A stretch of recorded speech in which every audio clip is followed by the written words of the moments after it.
Good evening, everyone, and thank you so much for joining us on Facebook Live tonight. My name is Teresa Armstrong. I'm the MPP for the London Fanshawe riding, and as well as the Ontario NDP critic for home and long-term care. And I will be acting as your moderator tonight, this evening. So we're here, of course, about long-term care, and we know that the first wave was incredibly hard on residents, workers, and loved ones and families. We lost 1,900 residents and at least 8 workers. And this is truly a heartbreaking to have happen. That is why we're here to talk about this tonight, because we know that it's not acceptable. And the second wave doesn't have to mirror the first wave. We can make changes. It's time to act. We can do that. But it must be immediate and it must be systemic.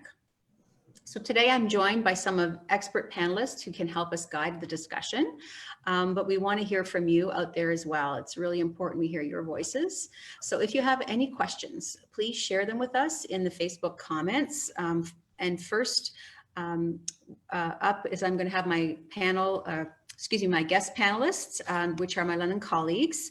And if you see me typing away, it's because I'm getting the questions off a different computer. So if you see me kind of distracted, that's why. So first on the panel, we have Peggy. And Peggy, do you want to start and introduce yourself? Sure. Thanks very much, Teresa. So I'm Peggy Sattler. I'm MPP for London West. And I'm here tonight to share some of the concerns that I have been hearing from constituents about long-term care. So I've been elected since 2013. And the one thing I can say is that the concerns have been exactly the same, from 2013 right up to today. They're always about the same issues, about quality of care, about shortage of beds, about understaffing in long-term care homes. And I keep taking these issues to the government and nothing happens, whether it was a Liberal government or a Conservative government. And certainly what we have seen in the last 6 months are the devastating consequences of government's failure to act. There were policy choices made. There was a decision not to staff homes properly, not to provide PSWs with decent wages and working conditions, not to put in the kind of oversight and inspection processes that are needed. And this has resulted in almost 2,000 residents of long-term care homes dying as a result of COVID-19. And what we are seeing now with this second wave, it feels like the government didn't learn anything from that first wave. They have disregarded the horrifying findings of the Canadian Armed Forces report. They are still not acting to put in place the PPE that's necessary to protect residents. And they're also ignoring the evidence about outcomes in for-profit homes versus non-profit homes. So I'm here to participate in this discussion because we need to fix things now. It's been going on far too long. Systemic change has to be made. Thank you, Peggy. And you're absolutely correct. All the points you've talked about are so real, and we are seeing them exposed even more so with the pandemic. So our next panelist I have is Terrence. And Terrence, go ahead and introduce yourself. Thank you, Teresa. Hello, everyone. I'm Terrence Kernahan, MPP for London North Centre. Teresa is absolutely right. Now is the time to act. Doug Ford got up and made polite noises, promised an iron ring around long-term care, but it's clear that his iron ring rusted. The Armed Forces report was absolutely harrowing. It shone a light on the situation, and now is the time to act. It's often said that the measure of a society is how it treats its most vulnerable members. And we have to ask ourselves the question, how will our society be remembered? It's time for change, and Teresa's right, it's time for minimum standards of care. So thank you all for being here. Thank you, Terrence, and thank you, Peggy. So I'd like to, as I mentioned earlier, we're also joined by some of our local experts panelists today, and I have Peter Brigmanis and Mary Ramel and Wendy Van Luke. And thank you all for being here today and to participate in the discussion. And I'll have you introduce yourselves, and we'll start with Peter, Mary, and then Wendy can finish off the introductions. Thank you, Teresa. It's Peter Bergmanis here, and I have been the founding member of the Ontario or the London chapter of the Ontario Health Coalition. Hard to believe I've been doing this for almost 20 years now, and many of you excellent MPPs have actually cut your teeth in our organization. So I'm glad to see that you're really doing something with the skill sets. Yeah, Peggy has laid it out very well already. All the concerns that the Ontario Health Coalition has brought forward seem to be underlined by the NDP's response in the House. Certainly that, this is a human tragedy that is unfolding before us, and it was completely unnecessary. The government has had lots of time to prepare, and yet it still dithers. We are certainly, as an organization, very concerned for the future of the health of our seniors in long-term care. So I look forward to an ongoing dialogue tonight about what we should be doing in the days ahead. And thank you. All right, thank you, Peter. My name is Mary Rimo. I'm the second vice president of Unifor Local 302 here in London. Unifor represents over 26,000 members in healthcare across the country, and our local itself is almost 5,700 members, mainly in healthcare. We have almost 60 bargaining units just for our local alone.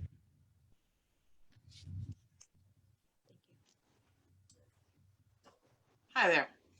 I'm Wendy Van Luke. I have a father in long-term care, and I'm here today with this panel to discuss how families feel towards the care that they're getting with the COVID and everything that's happening right now, and see what changes we can get made. Excellent. Great. Thank you, everyone. So my Ontario NDP colleagues and I are not new at pushing to improve long-term care. As you heard, the passionate speeches, and as Peggy said, since being elected, and Terrence as well, it's the things we've been hearing over and over again. And we've been fighting for decades. Peter Bergmanis, has been doing this for 20 years. So it's time for change is overdue. And we believe in better services, accountability, and transparency. And we've been fighting very hard for this for many of you in this room have also joined us in that fight for the changes to long-term care. One of the strongest measures we've been fighting for is to improve the quality of care of residents in long-term care, that what they receive. And so I've tabled personally a bill called Time to Care, which if passed, would legislate minimum hours of 4.1 hours of care, of hands-on care specifically to every resident in long-term care. And now that COVID has exposed the existing cracks in the long-term care system. And we've lost nearly, like we said, around 2,000 long-term care residents. But many of these deaths could have been prevented if the Liberal and the Conservative governments prioritized the funded long-term care adequately. So we knew that there was a staffing shortages before COVID-19 came into Ontario. There's been reports, labor groups have told us, families have told us, it's something that's been a chronic problem. So I was wondering if Mary, if we could hear from you about the staffing who work in long-term care in the homes, and and what have your members been telling you about what it's like on the ground in long-term care homes, and how do you think it would feel if we should actually have long-term care, how that would look like. So what it looks like now on the ground, and then if we pass long-term care, what would that look like for you in the workplace? Staff desperately want to be able to provide the care that residents deserve rather than operate the assembly line minimal care that they do now. When Unifor did the 6-minute challenge, it created a much greater awareness of just how little time and dignity was being provided. 6 minutes is the average time that a PSW has to ready a resident until all of their care is completed. From the moment they walk into that room to the moment they leave is 6 minutes, and that's if they're fully staffed. When they're short-staffed, it's less than that.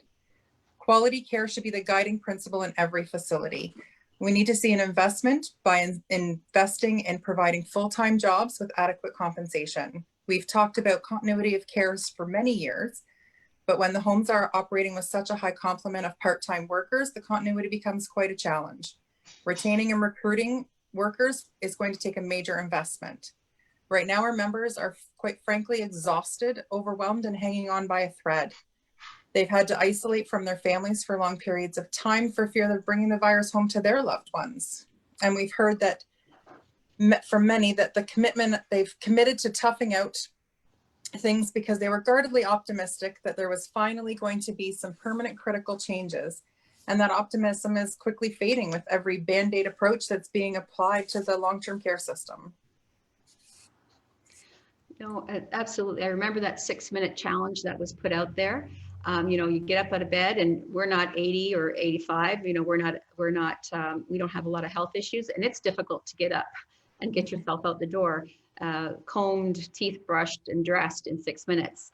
And then you also touched on part-time workers, and along with that, there's agency workers that are coming in. The part-time workers, sometimes they have 2 jobs and they go from place to place. Along with agency workers traveling from different long-term care homes. That was a problem identified early on with the COVID of how it was being transmitted. So the Ontario NDP has long called for overhauling the long-term care system so that we can improve working conditions and the quality of care, which is so important. And we know that staff are doing their very best, and they care for the care that they provide the residents. They just have a lot of passion. I don't think anybody goes into long-term care unless they actually want to do that work. It's really a calling, but we know that they don't have the time to provide the sufficient care for all residents that they support. There's never enough time in the day to get the job done. So one of the things one of our colleagues has introduced is Lisa Gretzky from Windsor West. She's tabled a bill called More Than Just a Visitor. And if passed, it would actually legislate essential caregiver strategy so that family caregivers are never locked out of care homes again. Absolutely, we know that they are such a fundamental piece to the well-being and emotional well-being of the residents and their loved ones in long-term care. So I wanted to ask Wendy, your dad is in long-term care, in a long-term care home. How has the pandemic affected the both of you? And how would you feel if More Than Just a Visitor legislation got passed? I think it would be great if a family member could actually go in and touch. Like, feeling and touching and hugging is always a big thing in our family, and not being able to do that. I believe Dad is hurting from that as well. Plus, he hasn't been getting the care that we would give him every time we went up, right? We would get him to walk. We would get him to play a game. We'd try and get his cognitive abilities going. But he's not getting that anymore. So he is deteriorating rather quickly. And it's sad to see. It would be great if we would be able to get in there, at least one of us, to get in there and actually have some contact with him. Yeah, and I think too, the care that families give certainly doesn't replace any of the workers' care, because they're trained professionals. They have expertise. Yes. They have a lot of skills.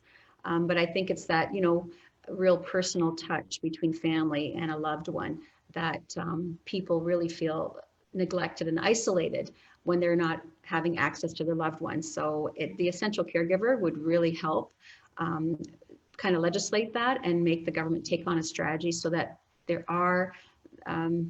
is that option to make sure that if these things happen in the future, that people who are in very fragile states, as you said, your dad, they're older, there's only so many years that they have their quality, and we want to make sure that that's spent with their loved ones in any way possible, and making it safe for that to happen, those essential caregivers. Isolation takes a toll, on people's health. So it sure does. Yeah. So, and the PSWs are pretty good there. Like, they try, but yeah, family's different. Yeah. So we know that our long-term care system is not necessarily just focused on the resident. So in a system where spouses aren't even a priority to stay together, that's been happening very much more so. We've heard stories about people aren't able to stay in the same home. And I know, Peggy, can you speak about this? But before you give us your information or answer to that, there was a question that came in, so I'll build it into that. So we had a question from Margaret and Brenda, and they have said that when are they going to let couples into long-term care homes together instead of splitting up families? So that was a very real question that's happening now, and that we know that if long-term care homes were more resident focused, that this would be a priority that would happen. So Peggy, if you want to speak on that, that would be great. Yeah, sure. This is another example of the kind of issue that I've been dealing with literally since I was first elected. I was on the campaign trail and I was dealing with a situation in London West where there were a couple. One of them was at Longworth in the retirement, or the retirement side. The other was in Westmount Gardens, which is the long-term care side. It's one facility, but it has both retirement residence and a long-term care residence. And they would not let this couple that had, been together for 60 years live in the same room so that they could, live out their days together. And this has been a problem that MPPs have experienced. I know a number of my colleagues have all been working to try to reunify couples who have been separated by the long-term care system. Sometimes the couple they're sent to two different long-term care homes. Sometimes, as in the case of that I just mentioned, it was one was on the retirement side, one was on the long-term care side. But our colleague, Catherine Fife, the member for Waterloo, has brought in a bill called Till Death Do Us Part Act. And that bill was passed, supported unanimously by MPPs in the Legislative Assembly. It's been referred to a committee. The government, in terms of the timeline, the government could move it forward, could put it at the top of the priority list for committee hearings, and it could be law, next month. I don't have a lot of faith that the government is going to do that, because they like to, as Terrence said, they like to talk a good game about the iron ring around long-term care and claim to be supportive of spousal reunification policies. But we're going to keep pushing, because this is an issue that it's just, it breaks your heart. It breaks your heart to think of couples who've been, who've lived there decades together, and this forced separation so that they're not able to live out their final days. It's something that we've got to change. Absolutely. I mean, I couldn't imagine. I've been married for 31 years, and then hopefully married for another 31. And there's couples like that are in there literally married 65 years, and the people are saying, sorry, the golden years of your life, we can't accommodate that, and it's not right. And it's so important that we do pass Catherine's bill. I think we talked about renaming it. We'll always being together, some song that was out there, rather than Death Do Us Part, forever being together, something like that. But it is such an important piece of legislation, and this is something that NDP colleagues of ours have been working on before the pandemic. So we recognize that there's been problems in long-term care, and we're fixing them long before the pandemic has been here. And now, as we see, it's just so much more highlighted. And so much more important that we actually get those fixes in the system. So I know that Terrence, you also wanted to speak on more than just a visitor as well, because you have heard things in your constituency around how important it is to have access to your loved ones in the context of the pandemic. So did you want to touch on that and share your story? Absolutely. You know, I've heard from a lot of families who have been restricted from visiting their loved ones within long-term care settings and retirement homes, and it's a failure of leadership from this government. All of these facilities were able to enact their own policies and their own protocols for safety, which is important.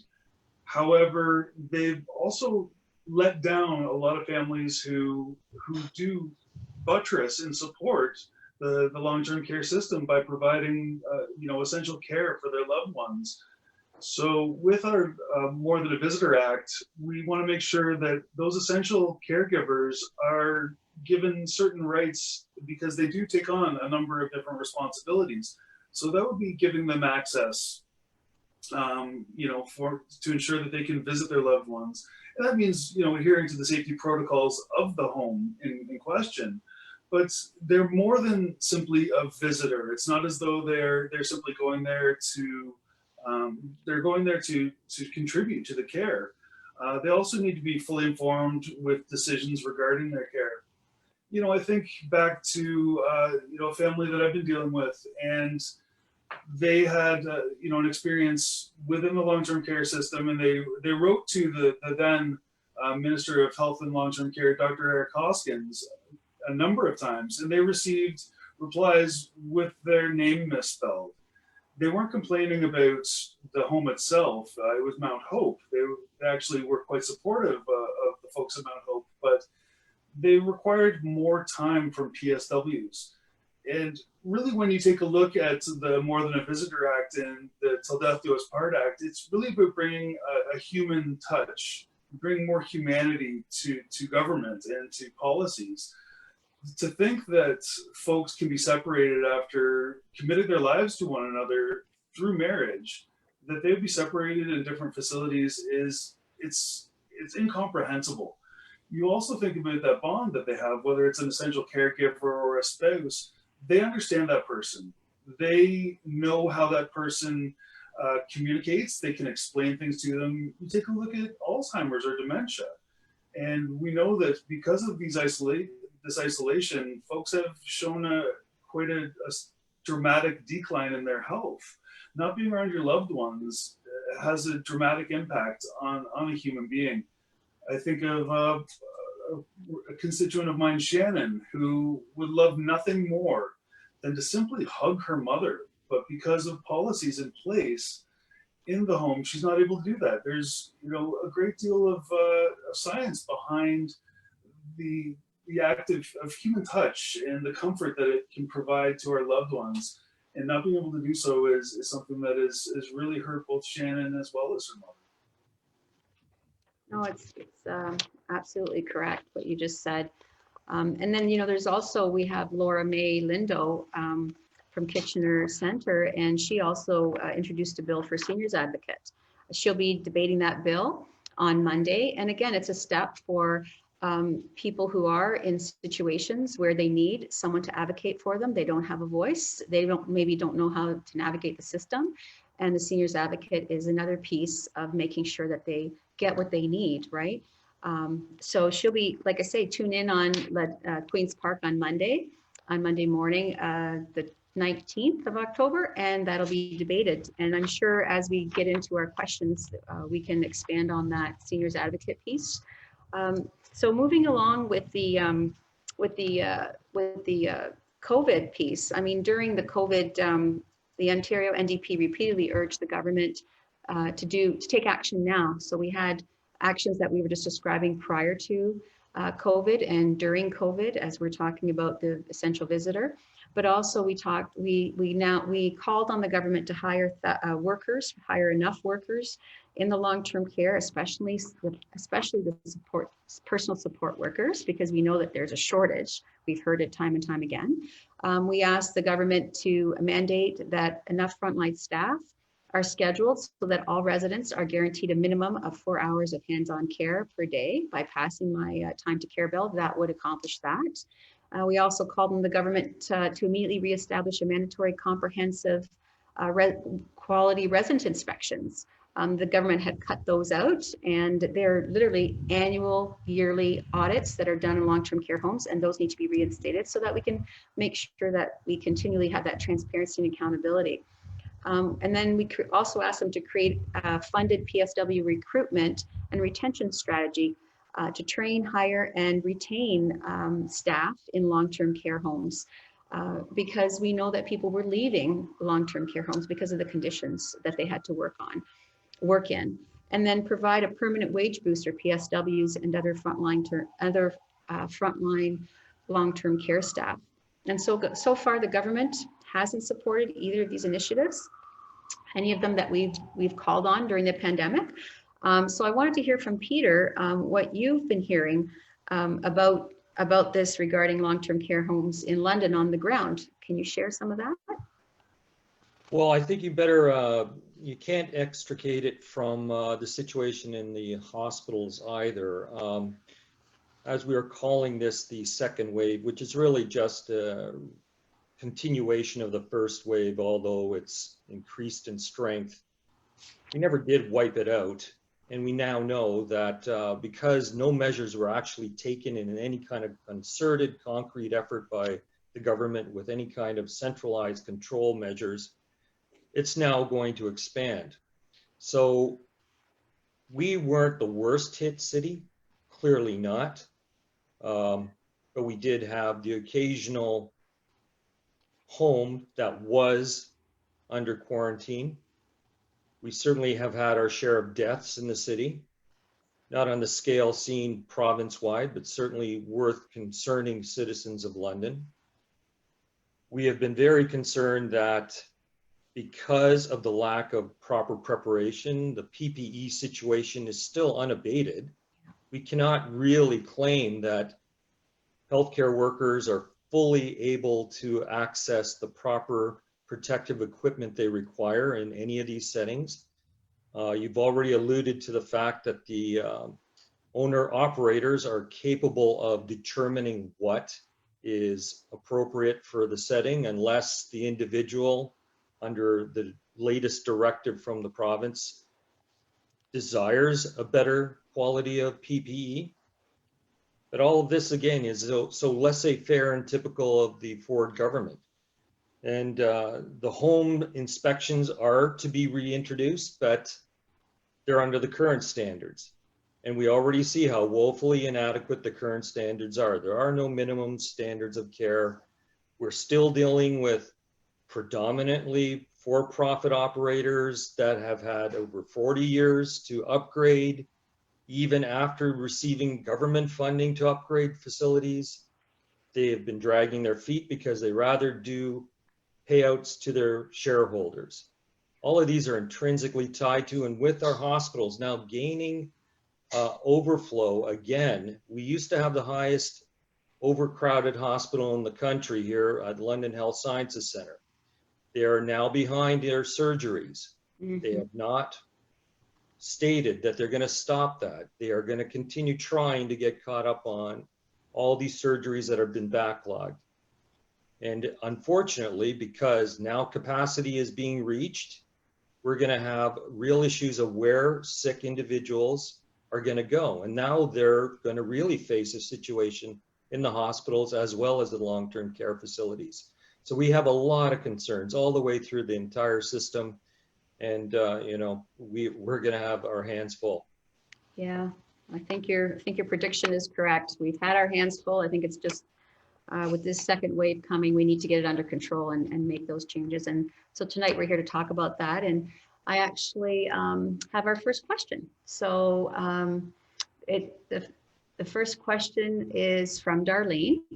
And she says, she's a PSW in London, Ontario, and we need more test sites for COVID or a 24/7 service. Turning people away is no solution. This is not acceptable during a pandemic and heading into a second wave. So we thought we could ask Peggy and Terrence to talk about this, because I know that you both have had concerns in the legislature and spoke out about it. So I'll let Terrence, do you want to go first? Well, absolutely. We've heard from constituents who have arrived at testing centers and they're overwhelmed within hours of opening. We've also seen that they haven't been open on weekends. We've seen lineups of cars that are hours and hours long. You know, I think of a constituent, Mary, who attended with her 5-year-old who was having sniffles, and they needed to provide a COVID test so that the child could return to school within Thames Valley. And this poor child had to go to the bathroom. And what do you say to a 5-year-old that needs to go to the bathroom while trapped in a car for 5 hours? It's unconscionable. You know, you think about also, you know, healthcare workers who require that test, PSWs who require that test to do their job, and to simply, you know, line everyone up in this terrible organization makes no sense. You know, we need to have mobile testing. We need to make sure people can get tests when and where they need it. And furthermore, I mean, the opening of tests into private facilities, that allows our public taxes, our healthcare dollars, to be spent to line someone's pocket. And I think that's absolutely wrong. We need to make sure that that testing is publicly accessible as well as publicly delivered. Absolutely. And I think, Peggy, you had a question on this in the legislature recently on it. Oh, yeah. As Terrence said, the Oak Ridge Assessment Center is in London West, and you know, that the hours of operation of the Oak Ridge Center aligned perfectly with parent drop-offs to schools. There's 3 elementary schools in the area, so there was a huge concern about the safety of children going to and from school, traffic that was just snarling up the neighborhood. But now the government has moved to an appointment-only system, claiming that this is going to improve things. But what it has really done is just hidden the problem. So now, instead of seeing cars lined up, we have people who are hitting refresh on their computer, you know, unable to get an appointment. So that's now the new issue that people are contacting me about. They can't even get, you know, on the system in order to make an appointment. And that is not the way to deal with the pressures on our testing system. We have to make sure that the capacity is there so that people who need a COVID test are able to get one. The other issue that I raised in the legislature was about a woman in her, I think she was in her 80s, who was one of those backlogged cancer surgery patients. And she had finally got a date for the cancer surgery. She needed a COVID test in order to get the surgery, and was forced to wait hours and hours and hours in line. And that, again, you know, that's not the way to support patients, vulnerable patients, those who are waiting for cancer, to force them to wait in a line with people who may well be symptomatic. Yeah, it's true. It's absolutely. We have another question come in, and it's from Deb, and she wants to know, why did the government cut the $4 per hour pandemic pay from the frontline workers, and then reinstate a $3 wage enhancement for PSWs only? Just wondered if Peggy, you wanted to chat on that first. Yeah, the pandemic pay has been a nightmare, actually, from the time it was first introduced. And Teresa, you asked a question today about a category of employees at London Health Sciences Centre who were given the pay and then told, "Oops, we were mistaken. You now have to pay it back." But what has happened is, you know, healthcare professionals work closely in teams, and what has happened is some people are deemed eligible for the pay and some were not. And plus, we are still in a pandemic. The pandemic didn't end, you know, when the pay ended, and yet the pay supplement was supposed to recognize the contributions that these healthcare workers were making. So, you know, to make that limited time for the pandemic pay for only certain groups of workers, then to take it away, and now to again put this pay increase, it still doesn't deal with the fundamental issues around working conditions and wages for PSWs. We know that there's a shortage.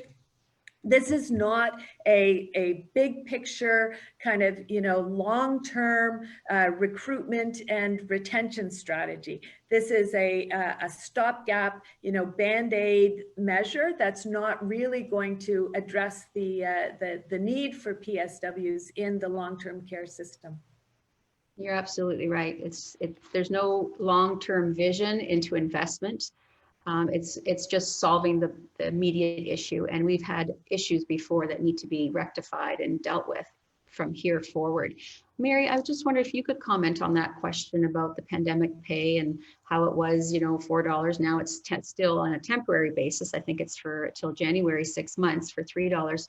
How that's affecting the workers and what they're thinking about this whole new announcement. It's actually created quite a divisiveness in the long-term care homes, being just for PSWs, not recognizing all of the disciplines that are involved in keeping our residents safe. The pandemic pay originally at the $4 who included everyone and also those in retirement homes.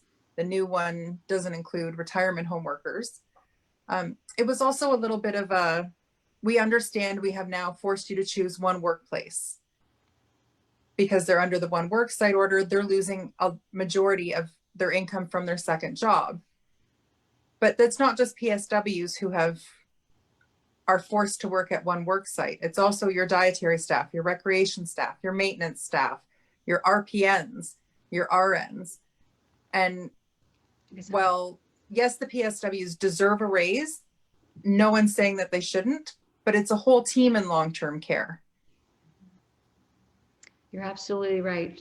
You're all working together. You interlink your jobs to make it the full piece for the resident, right? Without one person in that chain, the chain is broken and that care is compromised. So definitely think that, you know, the team approach that this government's always talked about is superstars on his team. There's heroes, as he talked about in long-term care, and they are all heroes on the team, not just one particular title. And divisiveness is absolutely, I could see that definitely happening at the workplace where, you know, some people are getting extra pay and then people are doing, you know, similar work and being exposed and they aren't being acknowledged. So it isn't a policy that they thought was going to solve the whole problem, for sure. I have another question here. It's from Angela, and she says, I believe that the Liberals and Conservative governments should be held accountable. If my husband passed away in my home, you could be damn sure, excuse the French, you could be darn sure that I would be held accountable and investigated. So I know that this is a tough question to answer, and it's in a kind of a worst case scenario kind of thing. But how would we dealing with it? How would we deal with this around this possibility? And I've just wondered if we could ask Peggy and then follow up with Wendy maybe to comment on that. Yeah, sure. I think that as you pointed out right at the very beginning, Teresa, our focus has been very much on accountability. So we saw the Liberals move away from the annual inspections and then do these, you know, this different inspection system based on level of risk. But all of this was a way to reduce the accountability within the system.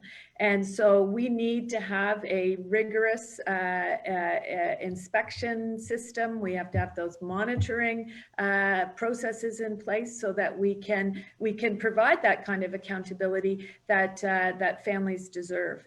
The other thing is that we have seen some of the absolute worst outcomes, and you know, we all saw the report from the Canadian Armed Forces about some of these conditions that long-term care residents were living in, and especially those who were in for-profit homes. And what we heard, what we saw from the government very quickly afterwards was floating the idea that they were going to indemnify these for-profit operators from lawsuits that might be pursued by those families, and that is absolutely reprehensible. That there would be any effort to not hold those operators to account, because the conditions that were described by the Canadian Armed Forces. I mean, people had to get counseling afterwards because of some of the appalling things that they saw in those homes. So I absolutely agree that it's the government ultimately that needs to be held accountable, and they have to ensure that the long-term care home operators can't avoid accountability either. Thank you, Peggy. And Wendy, excuse me, was it? I think it was Wendy that I asked, or was it Mary? I can't remember now who I said. Was it Wendy to follow up? I think so. Yes, Wendy, sorry. And I kind of got lost there listening to Peggy. Oh boy, what was it? The premise of the question was, if someone passed away in your home, you can guarantee that you'd be investigated, that situation. So why is it that, people died in long-term care homes, but the government isn't being held accountable? And she wanted to talk about that. And I thought, from your perspective as a family member, how you would contribute to feeling about that scenario, and if something like that occurred, or how you're feeling about it. Right. If my father passed away during this time, especially, yeah, we would have to have that investigated for sure, because they're not getting the care that they're supposed to be getting right now, nor have they been for quite some time. And it's not all about the money with the PSWs either. They want to look after these people for us. They want to give them the care, but the government is not allowing them to. They have to at least double up on the PSWs that are in there. Having to care for 10 people is not acceptable. 5 maybe, and then you can give them the actual care that they need. Because, well, you got to admit, they're not going to come out of long-term care, right? They will pass away, but they don't have to do it by being treated like animals, right? They're not making widgets here. It's people's lives, right? They're our loved ones, right? That have provided for us all our lives. Now we have to fight for them. Yeah, and I mean, we talked about holding the government accountable as well under a public inquiry when they first said they were going to look into this whole pandemic first wave and how those conditions were. But the government decided to go and they call it independent commission. And I just wondered, Terrence, would you like to talk a little bit about how the government's direction steered away from actual public inquiry, where we could have gotten answers and found those problems and fixed those problems, and how they pivoted to the commission part of it? We see a scenario with the government that they say something multiple times, hoping that eventually people will believe it, but there's a tremendous lack of accountability.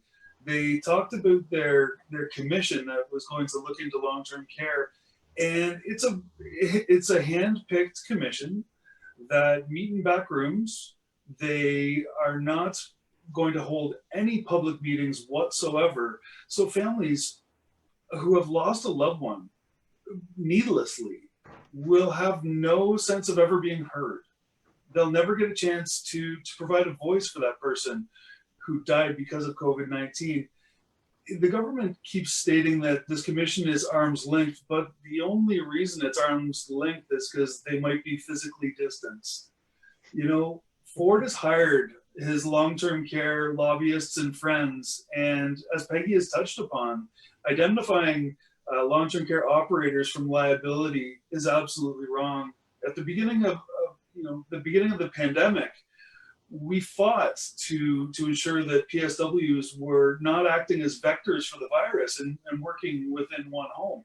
But that exposes yet another issue, and that is that long-term care homes were not hiring PSWs as full-time workers in order to avoid paying them properly and providing them with benefits. It really is, yet again, an issue where the government is hiding from accountability, and it's not new. It's the Liberals have done it before. This system needs a dramatic overhaul. Thank you to all of you for that.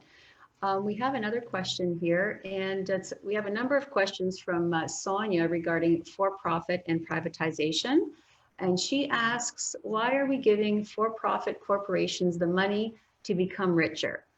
Long-term care should be run by Government of Ontario, following examples given by British Columbia. So I just wondered if I could ask Peggy and then Peter to also to give their comments on that. And later on, if anyone else would like to jump in after Peter to comment on that statement, would be great. Thank you.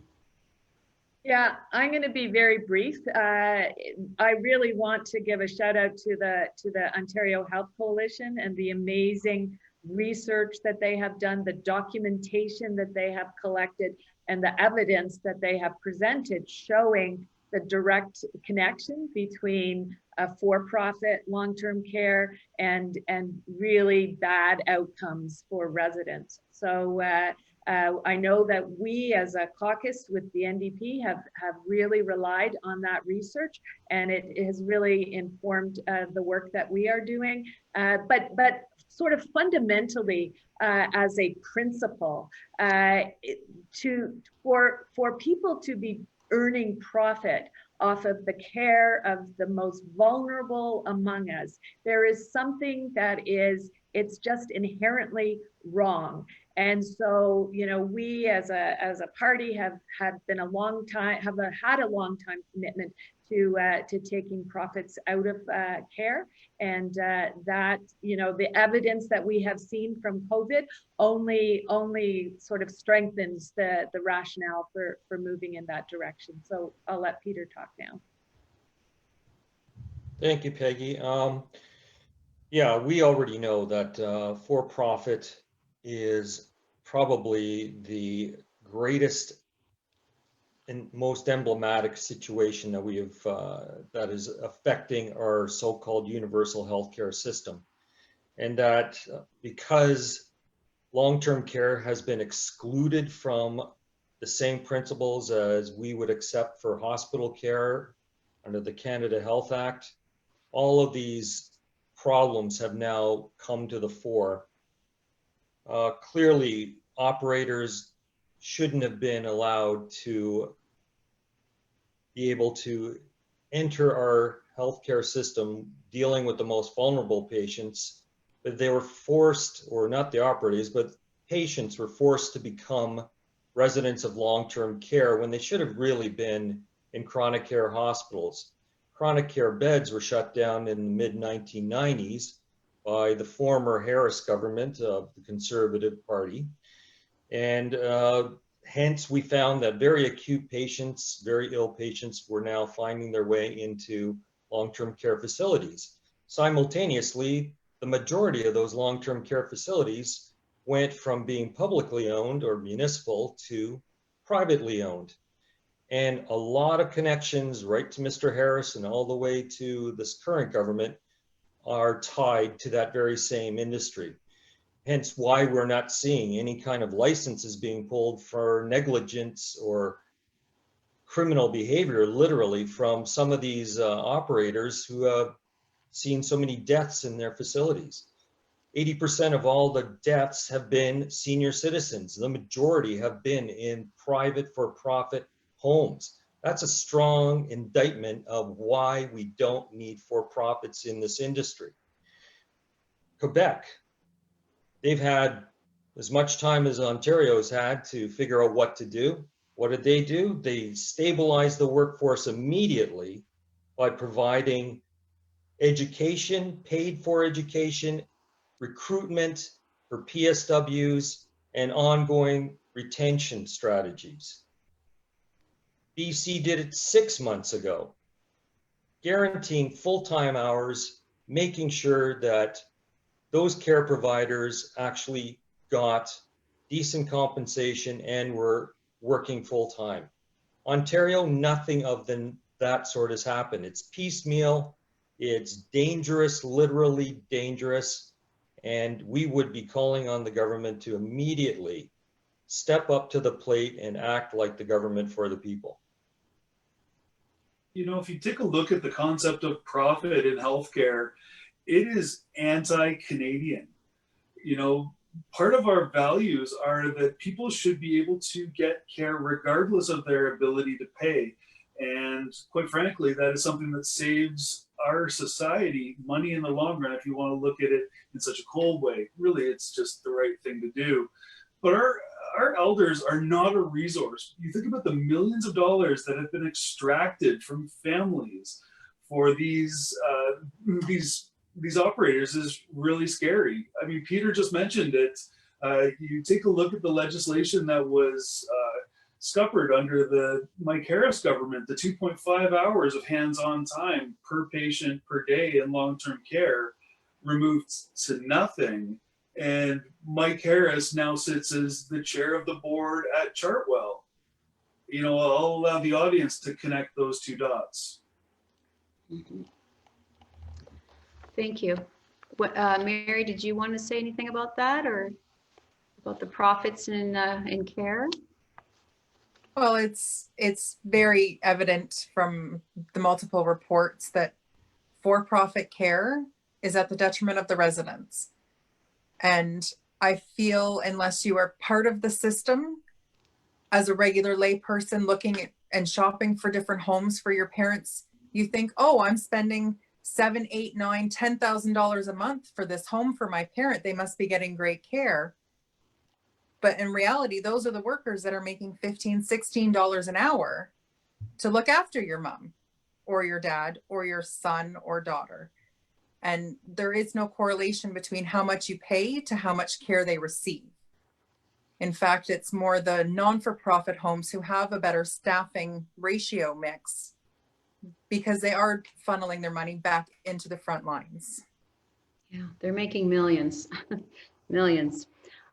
So we have another question here from Chris. We have a comment in the chat. He says, if I had known my mother was going to jail instead of a loving environment and I would have never get to see her again, I would have never placed her in long-term care.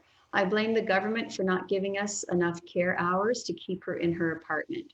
Many of us can relate to that, Chris. They really, really can, because we've heard those stories. And I mean, Wendy, access to your dad, how you feel.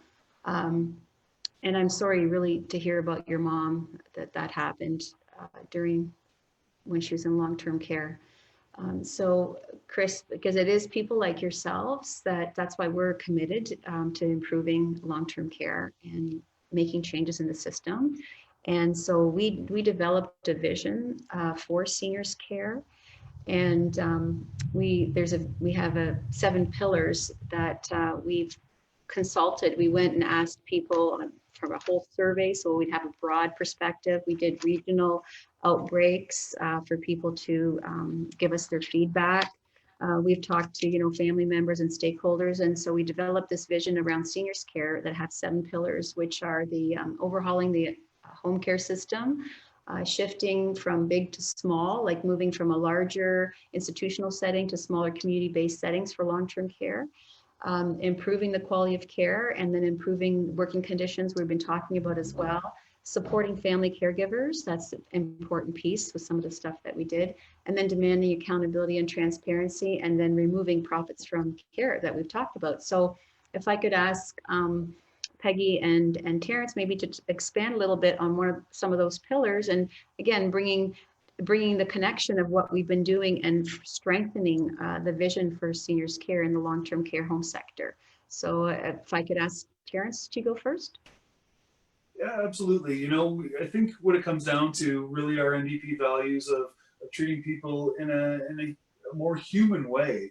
If you take a look at the Till Death Do Us Part Act, as well as the More Than a Visitor Act by Lisa Gretzky from Windsor West, it's about meeting people where they are and making sure that they can live their best life. The children as well as the elderly deserve better treatment than everyone else because they just require a little bit extra, as do people, who may have a disability. We take a look at these institutional settings, and it has been Ontario's dirty secret for a number of years, as Peter has mentioned, 20 some odd years. We don't need institutions. We need things that are more like homes. If you take a look at somebody who suffers from dementia, you need to treat them like a human being. We found that interventions in that level of care where people are provided a more home-like setting with more color, more interaction, smaller staff complements that sit down with them as a family, and they enjoy life more. That said, in those situations as well, there are fewer staff injuries, there's less violence, but instead we have this situation where people with dementia are strapped down for hours upon hours of the day, or people are, as the Armed Forces report has indicated, left relegated in their rooms with cockroaches and rats and food trays piling up in the corner. People deserve so much more. They deserve the care that they require. We need to make sure that we treat them better. Yeah. And Peggy, did you want, that was a great example of how we need to have that one pillar, which is smaller facilities, right? Make it more like home and less institutionalized is one of those visions that we brought forward in one of those 7 pillars. And Peggy, did you want to speak to one of the pillars as well? Yeah, and going back to this question that started this conversation about home care. Like, I don't think any of us want to end our days in a long-term care facility. I don't think there are a lot of people who want to end their life in long-term care. And so often I hear from constituents who are trying to access home and community care. They can't get, they can't get funded to have somebody come in and do their grocery shopping or do some light housekeeping, do the kind of things that would help them live independently in their own home, which almost every one of us, that's how we would like to end our lives, like living independently in our own homes, able to do the kind of things that we want to do. And yet we don't have a system that really supports people to be able to make those kinds of choices. And so we need to ensure that we have a home and community care system that actually supports people to live at home, to remain in the community, and so that that there will be a need, obviously, for more more complex services for people with higher complexity needs, and that has to be there too. But too often I hear about people who feel they don't have a choice. They have to go into long-term care because there are no supports to enable them to continue to live independently. Absolutely true. I think home care and community care is a great way to keep people out of hospital where it's more expensive, right? And that's where they want to age in place. They want to be where their comfortable surroundings are, and providing that funding and making sure those resources are there and that staffing, that wraparound supports for them is so important. So I have to say that the conversation was just getting heated. Really, we're all just getting in a groove now, and it's time to say goodbye, unfortunately and regrettably. But before we do that, I just wanted to ask if any of the panelists that didn't have an opportunity to say a few words, say a final few words before we wrap up. So I'll go to Wendy first. Did you want to say a few words in conclusion to the event tonight? Well, I would like to thank the PSWs and the workers in the homes, because they have worked their butts off the last 8 months, and they need help. It's just that there's not enough people that want to be a PSW or that want to do that job, right? You can't hire people that aren't there, for one. But I give them credit. They are heroes. And I really hope that some changes get made, and they get made soon, to help these people in long-term care. Thanks, Wendy. Now, how about you, Mary? Did you have any final wrap-up comments? I would just like to say thank you for giving me this opportunity. And I would also like to add that I was part of a lobby back in 2018 when your bill first came to the legislature. And I was lobbying my conservative MPP at the time who thought it was absolutely wonderful, but our hands are tied because we're not the ones in power. And now that they're ones in power, it's very hard to even get my MPP on the phone to be able to lobby to push this forward, because as much as PSWs deserve a wage increase, all frontline care workers do. If you're paying me $80 an hour, I'm still only one person. I need more people. So there needs to be a mandated, government funded, minimum standard level of care for our residents. Well said, well said. And Peter, did you want to make any wrap-up comments? Certainly, and as all of you have brought forth, we're in a crisis situation that predates even the pandemic. We do need to make those structural changes, and I think you have great ideas in your party that certainly not out of keeping with Canadian values or with what the Ontario Health Coalition has been fighting for. And to keep that government feet to the fire, I am inviting all participants on this video conference to a day of action tomorrow, October 8th. It is province-wide. Certainly for our local area, there is one sitting government MPP that we're directing our focus on, Mr. Urick. And we will be in front of his office in a car cavalcade tomorrow at 11 a.m. And we're going to demand that this government now finally behave as it claims to be for the people, and institute all the necessary changes so that we can save lives. So I thank you for the opportunity tonight. Thank you, everyone. So I just want to say it's been a great discussion, and thank you to my London MPP colleagues. It's a real pleasure to have them here tonight and working together. Our panelists and all of you out there who are watching this evening and sending in your great questions. And there's also so many other ways that you can get involved, including the petitions and the days of actions that Peter just talked about. So it's going to be tomorrow, and it's going to be throughout Ontario. And you can go on their Facebook and find out where your day of action can be held. And just to Andrea Horvath, our leader, she will be launching officially our vision for the future of seniors care in Ontario. So keep watching for Andrea tomorrow to launch that in a way that we're going to get out there and make sure that people know the changes that need to happen so that we can affect the future, present and the future. We don't want that kind of thing happening again to anyone. So thank you, everyone. Enjoy your evening, and we'll see you soon in the virtual world.